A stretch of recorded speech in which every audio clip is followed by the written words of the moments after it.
তো গাইজ এখন আমরা কন্ডিশনাল স্টেটমেন্টের কিছু এক্সারসাইজ করব। তার জন্য আমি এখানে একটা ফাইল তৈরি করে নিব। বাট এবার আমি নোটবুক ফাইল ক্রিয়েট করব না, আমি ডট পাই ফাইল ক্রিয়েট করব। এখন আমরা ডট পাই ফাইলের ভিতরে কোড করা শিখব। ওকে, সো এখানে I click on new file এবং এটার ভিতরে আপনাদের নাম দিতে হবে। আমি নাম দিলাম হচ্ছে এই নামটা দেখেন 11 কন্ডিশনাল স্টেটমেন্ট এক্সারসাইজ ডট পাই। এবার কিন্তু আইপি নট আইপি ওয়ান দিয়ে আমি দিলাম ডট পাই।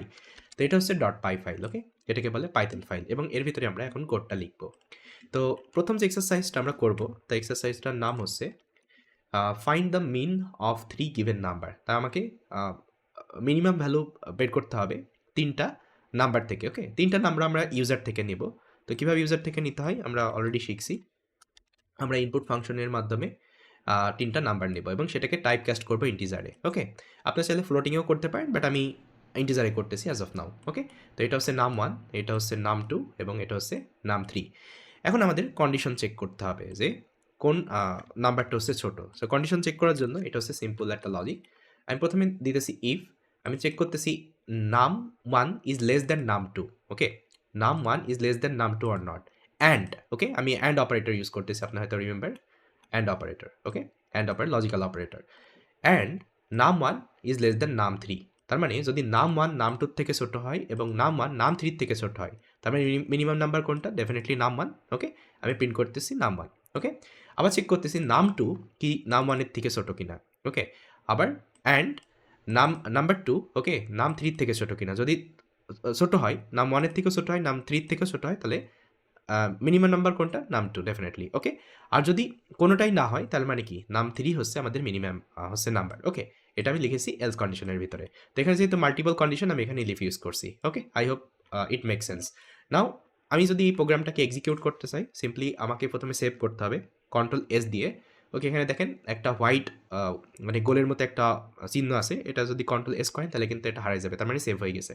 এখন এটাকে এক্সিকিউট করতে হলে আপনাকে টার্মিনাল নিতে হবে। টার্মিনাল নিতে হলে click on view and there is option call terminal. Okay, আমি টার্মিনাল ওপেন করব এবং এখান থেকে আপনাকে নিতে হবে কমান্ড প্রম্পট। ওকে, কমান্ড প্রম্পট টার্মিনালটা নিতে হবে এবং প্রথমে ক্লিয়ার করব। সিএলএস কমান্ড হচ্ছে ক্লিয়ার করবে টার্মিনালটা। এবং এই ফাইলটাকে যদি আমরা এক্সিকিউট করতে চাই আমাকে লিখতে হবে পাইথন। ওকে, পাইথন 11 ডট। এখন দেখেন 11 ডট দিয়ে আমি যদি ট্যাব প্রেস করি তাহলে কিন্তু অটো কমপ্লিট হয়ে গেল। দেখছেন, এটা কিন্তু অটো কমপ্লিট হয়ে গেল, আমাদের লিখার কিন্তু দরকার নেই। এখন যদি আমি এন্টার করি তাহলে দেখেন আমাদের কোডটা রান করতেছে। এখন বলতেছে এন্টার দ্য ফার্স্ট নাম্বার, আমি দিলাম ফার্স্ট নাম্বার দিলাম হচ্ছে 11, তারপরে সেকেন্ড নাম্বার আমি দিলাম 22, তারপর বলতেছে থার্ড নাম্বার আমি দিলাম 33। তার মানে এখান থেকে সবচেয়ে ছোট নাম্বার কোনটা হবে? 11। আমি দেখেন আমি যদি এক্সিকিউট করি তাহলে বলতেছে 11, কারণ কি এখানে আমি অলরেডি কন্ডিশন লিখে রাখছি। ওকে, প্রথমে চেক করবে যে এই 11 নাম 2 তার মানে হচ্ছে 22 থেকে ছোট কিনা, ডেফিনেটলি ছোট। তারপরে আবার চেক করবে এই 11 এই 33 থেকে ছোট কিনা, ডেফিনেটলি ছোট। ওকে, যেহেতু এটা দুইটার থেকেই ছোট তার মানে এটাই হচ্ছে সেই ছোট নাম্বার। ওকে, অতএব এটা প্রিন্ট হয়ে যাবে। ওকে, তো এইভাবে আমরা কিন্তু খুব সহজে এই ইফ এলস কন্ডিশন দিয়ে কিন্তু এই ধরনের সিচুয়েশন হ্যান্ডেল করতে পারি। তো এখন আমরা আরেকটা এক্সাম্পল দেখব। তো এই এক্সাম্পলটা আমি জাস্ট কমেন্ট করে দেব। আর কিভাবে মাল্টি লাইন কমেন্ট করে আপনারা সবাই জানেন। আমি জাস্ট এখানে দেব ট্রিপল হচ্ছে কোটেশন। সো ট্রিপল কোটেশনের মাধ্যমে ট্রিপল ডাবল কোটেশন। ওকে, আমি এটাকে মাল্টি লাইন কমেন্ট করে দেব। এটা হচ্ছে মাল্টি লাইন কমেন্ট হয়ে গেল। ওকে, আপনারা যখন এটা এক্সিকিউট করবেন এখান থেকে আনকমেন্ট করে নেবেন। এখন আমরা আরেকটা এক্সারসাইজ করব, সেটা হচ্ছে এটিএম মেশিন। সো আমি একটু দেখাই, এটা হচ্ছে এটিএম মেশিন। সো এটিএম মেশিনে আমরা একটা মেনু তৈরি করব। সো এটিএম মেশিনে বিভিন্ন মেনু থাকে, যেমন হচ্ছে আপনারা পিন চেঞ্জ করতে পারেন, আপনারা ব্যালেন্স চেক করতে পারেন, উইথড্র করতে পারেন, ডিপোজিট করতে পারেন, এক্সিট করতে পারেন। ওকে, তো প্রথমত আমরা একটা ইনপুট নেব ইউজার থেকে, সেটার নাম হচ্ছে মেনু। তো মেনুর ভিতরে আমাদের সবগুলো মেনু লিখা থাকবে যে আমরা কমপ্লিটলি মেসেজ লিখে দিতেছি, hi there, welcome to ATM, please choose. Okay, 1 enter 1 for the pin change, then 2 for the balance check, 3 for the withdraw, 4 for the deposit and 5 for the exit. Okay, এটা কিভাবে লিখছি? Multi line string এর ভিতরে কিন্তু লিখছি, যেহেতু multi line এখানে text আছে। এখন আমি যদি এটা এক্সিকিউট করে দেখাই আপনারা হয়তো বুঝতে পারবেন। So let's do it. Execute কিভাবে করে? So just right Python 11 dot press tab auto complete হয়ে গেল এক্সিকিউট। তাহলে দেখেন এখন কিন্তু শো করতেছে ইনপুট। ওকে? এখন কিন্তু ইনপুট শো করতেছে। এখন আমি সাপোজ মনে করেন 1 দিলাম। 1 দিয়ে এন্টার করলাম। দেখেন কিছু আসতেছে না। কারণ আমরা বাদবাকি লজিক কিন্তু লিখি নাই। তো এখন আমরা লজিকগুলো লিখব। তো এখানে লজিক লিখার জন্য আ আমি এফএলস ইউজ করব। তো এটা হচ্ছে সিম্পল আমার লজিক। দেখেন এটা হচ্ছে সিম্পল আমার লজিক।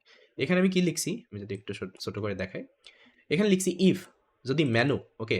তার মানে ইউজার যদি 1 দেয় আর 1 হচ্ছে কি হবে যেহেতু আমি টাইপ কাস্ট করি নাই, এটা হবে স্ট্রিং হবে। সেজন্য আমি স্ট্রিং এর সাথে কম্পেয়ার করতেছি। ইফ মেনু ইজ ইকুয়াল 1 তার মানে কি? এটা প্রিন্ট চেঞ্জ করবে। তার মানে আমি লিখে দিলাম প্রিন্ট চেঞ্জ। তারপরে এলিফ মেনু যদি 2 হয় তাহলে ব্যালেন্স চেক করবে। ওকে? তারপরে মেনু যদি 3 হয়, ওকে? এলিফ মেনু ইজ ইকুয়াল টু 3 তাহলে উইথড্র করবে। আর যদি 4 হয় তাহলে ডিপোজিট করবে। আর যদি 5 হয়, ওকে? বা অন্য কোনো নাম্বার হয় সেক্ষেত্রে এক্সিট করবে। ওকে? এই হচ্ছে সিম্পল লজিক। এখন আমি যদি এক্সিকিউট করে দেখাই বাট আপনাকে সেভ করে নিতে হবে কন্ট্রোল এস এবং এখন দেখেন আগের যেই কমান্ডটা আমি এক্সিকিউট করেছিলাম ওটা যদি নিয়ে আসতেছেন কিবোর্ডের আপ অ্যারো কি প্রেস করতে হবে তাহলে কিন্তু ওটা সাজেস্ট করবে। এখন এন্টার। এখন বলতেছে এন্টার ইওর নাম্বার আমি দিলাম হচ্ছে 1। এখন 1 মানে কি পিন চেঞ্জ এটা প্রিন্ট করবে pin change okay pin change okay. তো এইভাবে কিন্তু আমরা কিন্তু কোনো একটা মেনু তৈরি করতে পারি এবং সেটা আমরা কন্ডিশনাল স্টেটমেন্টের মাধ্যমে আমরা মানে হ্যান্ডেল করতে পারি।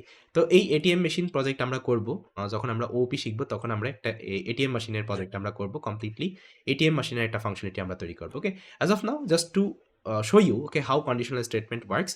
ওকে? I have given you the example. Okay? I hope it is clear now. তো এখন আপনারা গুগলে দেখেন অনেক এক্সাম্পল আছে। জাস্ট এক্সাম্পলগুলো একটু সলভ করার চেষ্টা করেন। আপনারা যত প্র্যাকটিস করবেন কনসেপ্টগুলো তত ক্লিয়ার হবে আপনাদের। Okay? Programming is all about practice. As a mentor I can only show you the syntax okay and the concept. But আপনারা যদি ভালোভাবে শিখতে চান, ভালো যদি কোড করতে চান আপনাকে প্র্যাকটিস করতে হবে। ওকে? গ্রেট। তো এই হচ্ছে আমাদের কন্ডিশনাল স্টেটমেন্ট। আশা করছি আপনারা বুঝতে পারছেন। আর যদি কোনো প্রশ্ন থেকে please feel free to comment in the comment box. With that guys, thank you so much for watching this video and I will see you next time.